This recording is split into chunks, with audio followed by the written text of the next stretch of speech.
We will guide you through how to make equilateral triangle in AutoCAD. Quick disclaimer, skipping a single step will affect your final result, so you need to follow this step-by-step guide carefully. If this guide helpful, don't forget to like and subscribe. First, don't forget to comment if you still need our help or want to ask something, and we will reach you as soon as possible. Second, begin by opening AutoCAD and clicking New to create a new drawing. Type units in the command line and press Enter to open the drawing unit settings. Change the insertion scale or drawing unit to millimeters so the triangle uses millimeter measurements. Click OK to apply the settings and return to the drawing area. Type polygon in the command line and press Enter to start creating the triangle. Enter 3 for the number of sides and press Enter because an equilateral triangle has 3 equal sides.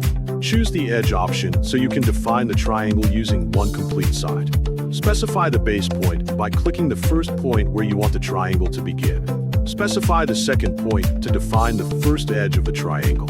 Enter a distance, such as 150 millimeters, and press Enter to complete the triangle with the required size. AutoCAD will create a 3-sided triangle with equal sides and equal interior angles. Type DAM in the command line and press Enter to check the triangle dimensions. Select one side and place the dimension to verify that its length is correct. Use dimengular or the angular dimension option to check the interior angles. Select the 2 sides forming one corner and place the angular dimension to check the angle. Repeat the dimension check on the other sides and angles if you want to confirm that the triangle is equilateral. Each interior angle should be approximately 60 degrees. Select the triangle and change its color from the Properties panel or Home tab if you want to make it easier to identify. Check that the sides and angles are correct, then press Ctrl+S and save the AutoCAD file with an appropriate name.